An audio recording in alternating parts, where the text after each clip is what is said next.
Assalamualaikum warahmatullahi wabarakatuh. Saya Fania Abdulawati dari Prodi Hukum Ekonomi Syariah semester 4 unit 1. Nah, langsung saja di sini saya akan menjelaskan tentang akuntansi perusahaan jasa.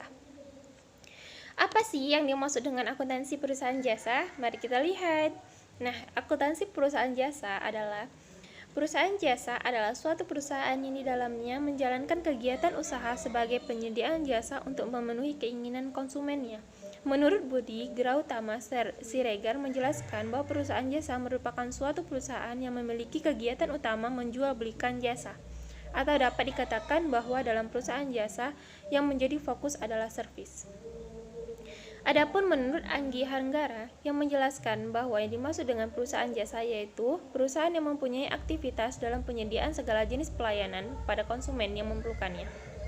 Dari pendapat tokoh di atas dapat ditarik kesimpulan bahwa yang dimaksud dengan perusahaan jasa ini adalah perusahaan yang tidak menjual atau menghasilkan output berupa barang seperti halnya dengan perusahaan manufaktur maupun perusahaan dagang. Dalam perusahaan jasa, mereka hanya berfokus pada jasa yang akan mereka jual kepada konsumen yang memerlukannya. Perusahaan jasa atau sering disebut dengan perusahaan penyediaan layanan jasa menawarkan suatu keahlian tertentu yang dapat memberikan manfaat kepada konsumen sebagai pengguna jasa tersebut. Oleh karena itu, ruang lingkup perusahaan jasa pun tidak terlalu luas karena hanya seputar mempersiapkan jasa yang akan diberikan kepada konsumen. Sehingga pada saat produsen jasa menjual jasa yang telah disediakan kepada konsumen yang memerlukannya. Nah, contoh dari perusahaan jasa apa saja sih? Nah, contoh dari perusahaan jasa yaitu fotokopi, salon, lembaga bimbingan belajar, foto studio, usaha persewaan mobil, perusahaan angkutan, dan masih banyak lainnya. Perusahaan jasa juga memiliki ciri-ciri. Apa aja ciri-ciri dalam perusahaan jasa? Mari kita lihat. Nah, ciri-ciri perusahaan jasa yang pertama yaitu adalah kegiatan yang dilakukan di dalamnya, yaitu kegiatan yang berupa layanan jasa. Yang kedua, pendapatan yang diperoleh berasal dari penjualan jasa yang dilakukan. Yang ketiga, tidak ada perhitungan mengenai harga pokok penjualan atau HPP. Yang keempat, perhitungan laba atau rugi diperoleh dengan membandingkan jumlah pendapatan yang diperoleh dengan beban yang dikeluarkan. Dan yang kelima, dalam proses memproduksi jasa bisa saja dilakukan dengan maupun tidak memerlukan bantuan dari produk fisik. Dan yang keenam, pelayanan jasa yang diberikan kepada konsumen tidak sama sehingga masing-masing konsumen mendapatkan jenis pelayanan yang berbeda antara konsumen yang satu dengan konsumen yang lainnya. Dan yang ketujuh, jasa yang dihasilkan tidak bisa disimpan sehingga sekali dibeli maka penggunaannya langsung habis. Nah, dalam perusahaan jasa juga memiliki siklus. Siklus dalam perusahaan jasa umumnya terbagi 3 siklus, yaitu ada tahap pencatatan, tahap penyesuaian, dan tahap pelaporan. Yang pertama ada tahap pencatatan. Nah, pada tahap pencatatan ini bukti atau dokumen transaksi, bukti transaksi yang didapatkan ini berasal dari cek nota, faktur, memo. Selain itu juga bisa dari kwitansi yang didapat setiap terjadinya transaksi maupun kejadian yang terjadi dalam perusahaan. Nah, yang kedua ada pencatatan ke dalam jurnal umum. Dari sumber transaksi kemudian dilakukan pencatatan pada jurnal umum. Dan yang ketiga ada pempostingan atau perpindahan ke buku besar. Proses pemindahan dari jurnal ke buku besar ini dikatakan dengan posting. Kemudian di dalam buku besar ini dilakukan penggolongan akun menurut golongannya. Seperti yang pertama ada akun neraca atau akun real. Nah, akun neraca merupakan akun yang dilaporkan dalam neraca selama periode tertentu. Akun neraca ini terdiri dari harta, utang, dan modal atau privat. Dan yang kedua ada akun nominal atau akun laba rugi.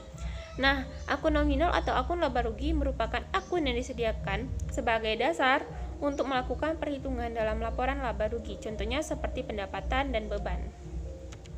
Dan yang kedua, ada tahap penyesuaian. Yang pertama, tahap penyusunan neraca saldo. Data yang digunakan untuk menyusun neraca saldo ini dari saldo sementara yang ada pada buku besar. Neraca saldo merupakan langkah awal untuk menyusun kertas kerja. Yang kedua ada penyesuaian. Perlu dilakukan penyesuaian ini dikarenakan pada waktu tertentu terkadang perusahaan melakukan pencatatan ke dalam laporan masih terdapat akun-akun yang terselip atau belum sempat tercatat. Dan yang ketiga adalah membuat neraca saldo disesuaikan. Setelah melakukan penyesuaian antara transaksi yang terjadi, maka selanjutnya disusun neraca saldo yang telah disesuaikan untuk melanjutkan proses penyusunan kertas kerja. Dan yang keempat ada pembuatan kertas kerja atau neraca lajur. Nah, kertas kerja adalah alat bantu yang dapat digunakan untuk menyusun laporan keuangan atas transaksi yang terjadi dalam perusahaan selama satu periode akuntansi. Yang ketiga, tahap pelaporan. Nah, tahap pelaporan ini dibagi menjadi beberapa. Yang pertama, laporan laba rugi. Laporan laba rugi merupakan laporan yang berisi informasi tentang seluruh akun nominal, yaitu pendapatan dan beban, maka akan diketahui perusahaan tersebut mendapatkan laba atau rugi. Yang kedua ada laporan perubahan modal. Laporan perubahan modal ini terdiri dari unsur-unsur, yaitu modal awal, sisa laba atau rugi yang dialami perusahaan, prive, dan modal akhir perusahaan yang mempengaruhi posisi modal. Dan yang ketiga ada laporan neraca. Laporan ini merupakan laporan yang berisikan informasi mengenai posisi harta, hutang, dan modal perusahaan pada saat tertentu. Yang keempat ada laporan arus kas. Nah, laporan arus kas ini berisi terkait informasi tentang penerimaan dan pengeluaran kas yang terjadi dalam perusahaan dalam periode tertentu. Dan yang terakhir ada pencatatan atas laporan keuangan. Catatan atas laporan keuangan ini akan menyajikan informasi mengenai penjelasan atau daftar terinci atas nilai suatu pos yang disajikan dalam laporan realisasi anggaran, neraca, dan laporan arus kas dalam rangka mengungkapkan yang memadai. Nah, selanjutnya ada contoh soal untuk perusahaan jasa. Nah, ini contoh transaksi perusahaan jasa.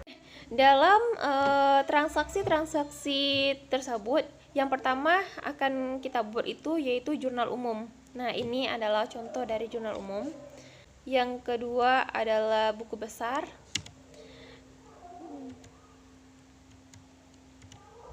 Dan yang ketiga adalah neraca. Selanjutnya baru jurnal penyesuaian. Sekian dari presentasi saya hari ini. Assalamualaikum warahmatullahi wabarakatuh.